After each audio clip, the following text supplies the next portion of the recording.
Good morning, guys. Welcome to this Friday, October 31st. It is Halloween. I'm gonna have to watch out for gremlins in the computer, right?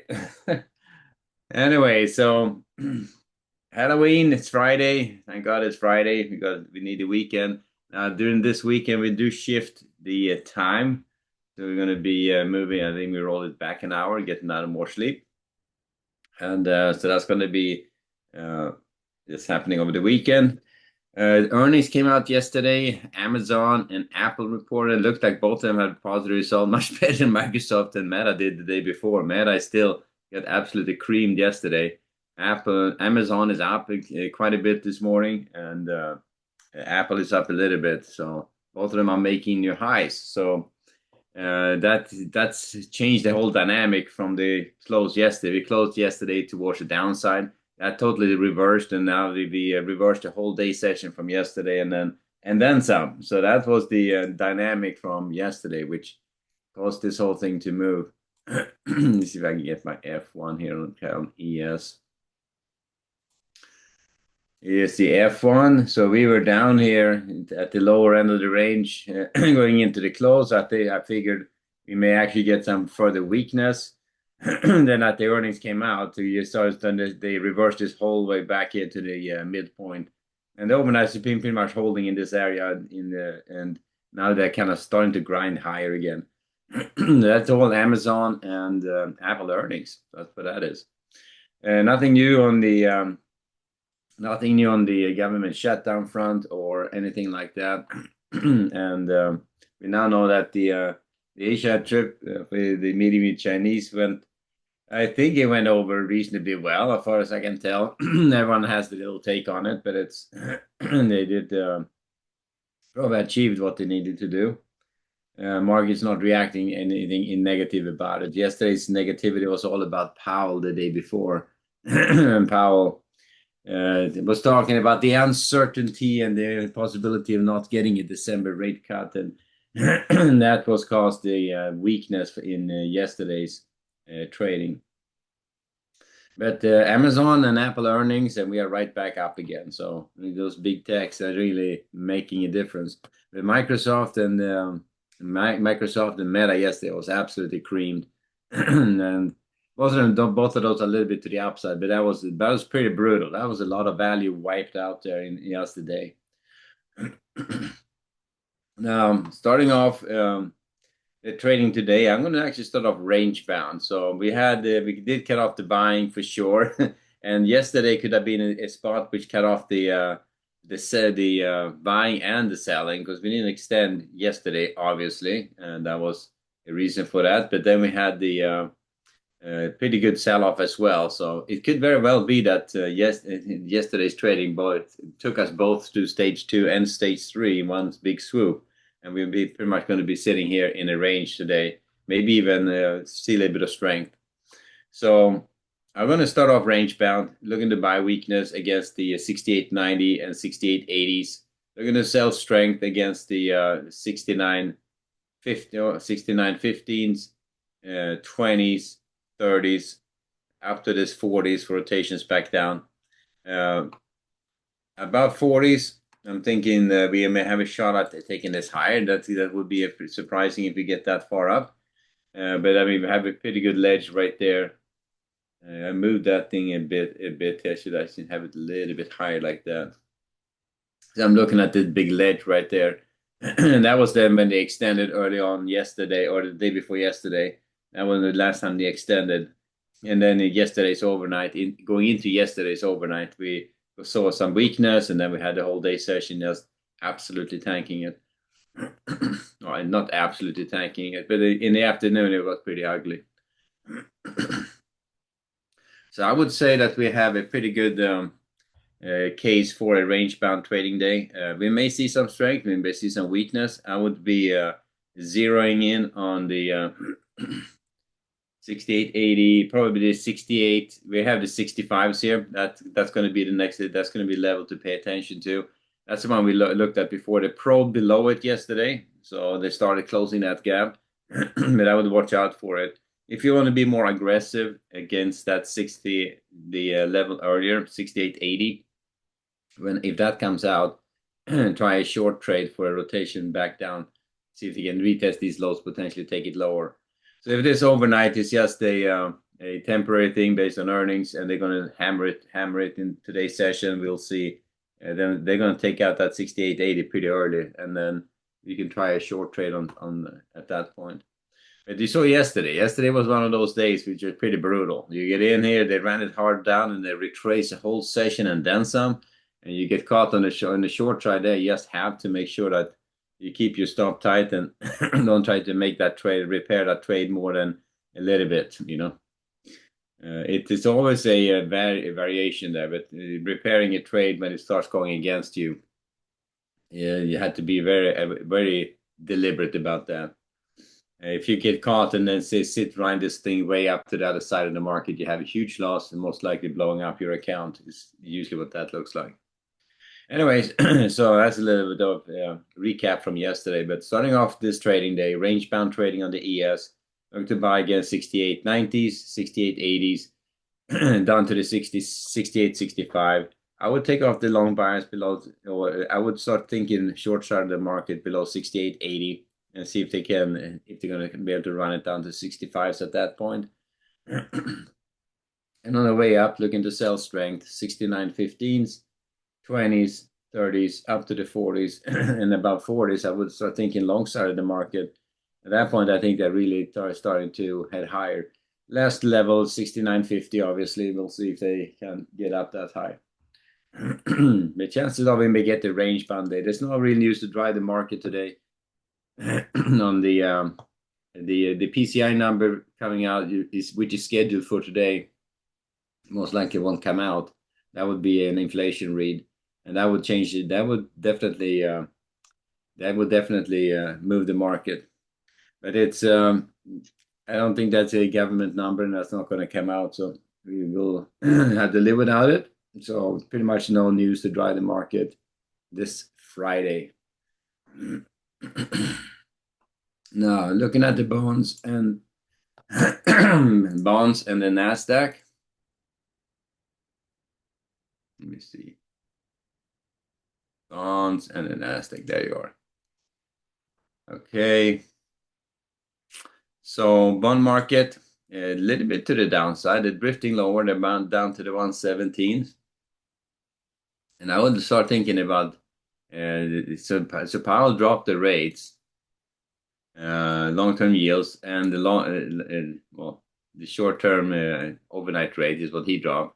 The long-term yields are not budging; they're heading higher, if anything. So that's a pretty damning result, right? So you're expecting those long-term yields to come down, but they're not. They're going higher. The prices are coming down, yields are going higher. So I don't know exactly how to interpret that, but there's going to be a lady on Fox Business here early on this morning, which is pretty good at that. We'll see if she has some insight to it. But I would be looking at lower prices on the bonds right now. So starting off with the buys to the downside. So looking to sell strength, 17, 14, 15, 17, 20s, 17, 25s, up to that 17, 30 to 118s. Above that 17, 16 to 18, potentially change your bias. Let's start thinking a little bit more on the range band to the long side of the market, see if you can run it higher. There could be a long trade there for rotation higher, but it's I would still be looking to sell against the 25s and the 1730s here to 118s for rotations down again. So thinking short side of the market after that, after the announcement, the Fed announcement, that was this rundown here on the bonds. That was the big move. Since then, they've been trading lower. So they've been down here against these lower areas. I thought I had a shot at it stabilizing, but it looks like they're repricing this to the downside. So yields going higher. It's not a great sign, but I think that's the result of maybe of Powell's the gloomy forecast. So that's how we're going to start on the bonds. Nasdaq. That guy is the one which is going to be moving higher. Amazon and and Apple earnings driving that higher. You saw this change of direction, right? They were way down here in this area. I was thinking like, yeah, they're gonna try to take this lower in the overnight.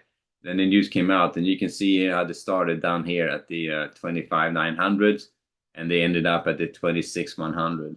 So 200-point move to the upside pretty freaking quick before the close, and then the overnight has been holding up there. So that's a pretty good sign. So starting off range band, I would start with a slight bias to the upside on the Nasdaq. See if how far they can take it. But as you can see, we were extending to the upside in stage one all the way up here to the day before yesterday. Same as the ES.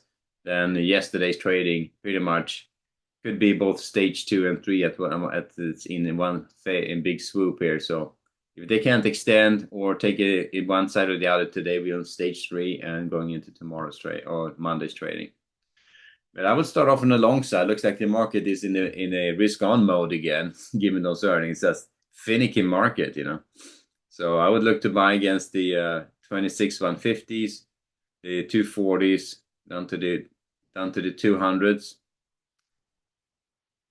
Yeah, the 26 150, 120s, 26,080s, 26,050s for rotations back up. Now, if it starts trading below that, you see.